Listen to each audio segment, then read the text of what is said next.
Welcome to Exploring Commerce.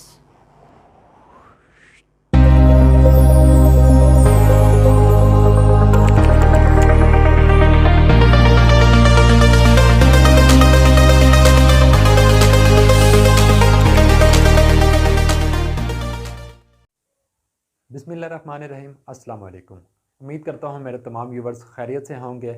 In last video we started our first chapter introduction to accounting, in which we studied about needs and importance of accounting, and now we're moving towards our second topic, accounting a language of business.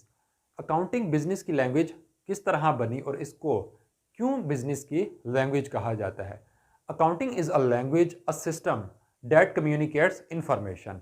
अब यहाँ communicate करने की बात आ रही है, तो communication का word जब भी यूज़ होता है तो वहाँ पर कोई ना कोई इन्फॉर्मेशन शेयर करने की बात की जा रही होती है।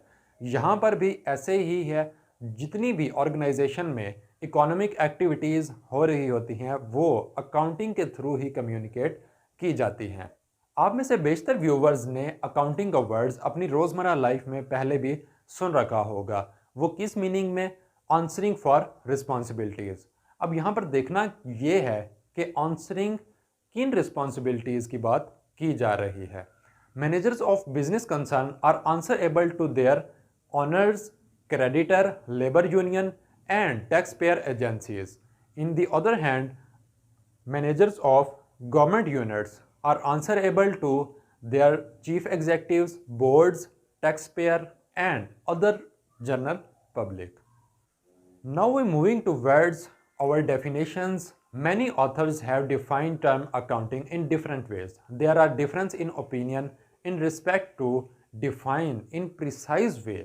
अकाउंटिंग चूँकि एक बहुत बड़ी फील्ड है तो इसको प्रिसाइज वे में डिफाइन करना बहुत ही मुश्किल था, तो इसीलिए काफ़ी सारे ऑथर्स ने अपनी अपनी ओपिनियन से अकाउंटिंग को डिफाइन करने की कोशिश की है।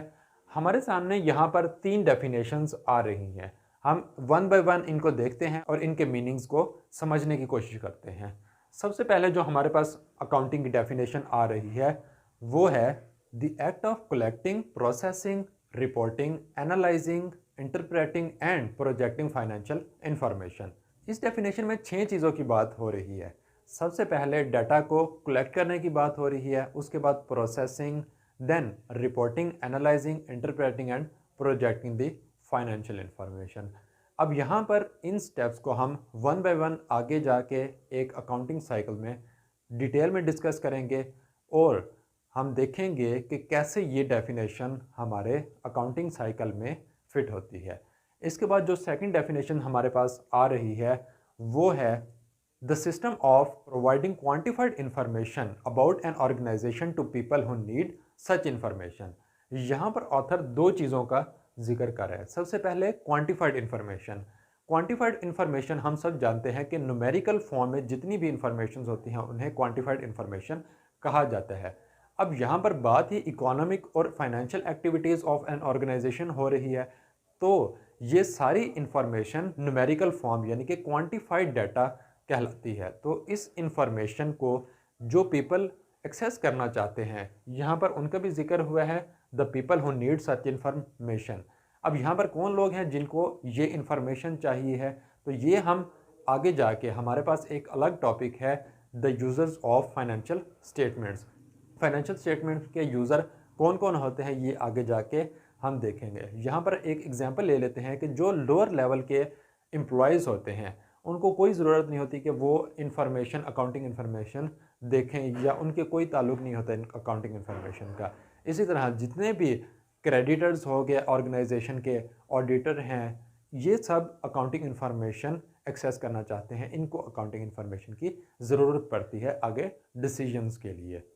So viewer, this is the second opinion of an author. Now we're moving towards our third definition, and that is the process of identifying, measuring and communicating the economic information to perform judgments and decisions by users of the information. अब यहाँ पर भी जिस process की बात हो रही है उसमें 3 चीज़ों का जिक्र हुआ है कि सबसे पहले जो इकोनॉमिक एक्टिविटीज़ है उसको आइडेंटिफाई किया जाता है, उसके बाद मेजर किया जाता है and then communicate to the people who are perform their judgements and communication, और जो उस पर डिसीजन मेकिंग करते हैं कि ऑर्गेनाइजेशन प्रॉफिटेबिलिटी की तरफ जा रही है या फिर लॉस की तरफ जा रही है। तो ये था third opinion. So viewer, all of these available definition, the most accepted one is that which is given by the American Institute of Certified Public Accountant. According to this institute, accounting is the art of recording, classifying and summarizing in a significant manner and in terms of money, transaction and events which are in part of at least a financial character and interpret the results thereof. इस definition को analyse करने के बाद आप सब viewers को accounting के जो मेन फंक्शंस हैं उनका अंदाज़ा बखूबी हो जाएगा। Now we are moving towards the main feature of this definition. इस डेफिनेशन में जिस चीज़ की पहले बात हो रही है वो अकाउंटिंग को रिलेट करना है मॉनेटरी इवेंट्स और ट्रांजैक्शन के साथ। Accounting transaction must be measured in the terms of money. अगर पैसे की इन्वॉल्वमेंट किसी ट्रांजैक्शन में नहीं होगी तो वो अकाउंटिंग ट्रांजैक्शन नहीं हो सकती है। यहाँ पर एक इवेंट का और एक ट्रांजैक्शन का होना बहुत ज़रूरी है और उसको हम पैसे में मेजर भी कर सकें, तभी वो अकाउंटिंग ट्रांजैक्शन होगी। For example, winning a race और attending a lecture in the meeting. अब ये दो डिफरेंट इवेंट्स हैं लेकिन हम इसमें मनी को मेजर नहीं कर सकते, तो ये अकाउंटिंग ट्रांजैक्शन में नहीं आएंगे। Now we are moving towards our second feature, that is accounting transaction must be proceeds in 3 different stages. In the first stage, that is recording. In the first stage, accounting transaction must be recorded chronologically in the books of account. यहाँ पर अब word use हो रहा है chronologically का, तो इसका मतलब ये है कि chronologically का अकाउंटिंग ट्रांजैक्शन जो होती है वो डेट वाइज रिकॉर्ड होनी चाहिए। अब जो ट्रांजैक्शन 1 मई 2021 को हुई है वो उसी डेट को यानी कि हम रिकॉर्ड कर देंगे। इसके बाद जो ट्रांजैक्शन आएगी वो इसके बाद हम रिकॉर्ड करेंगे। तो क्रोनोलॉजिकली का जो ताल्लुक है वो कैलेंडर से है, तो डेट वाइज जैसे ही जो पहले ट्रांजैक्शन होगी हम उसी को पहले रिकॉर्ड करेंगे। इससे हमारे जो बाद में हम एनालाइज करेंगे डाटा को उसमें आसानी होगी।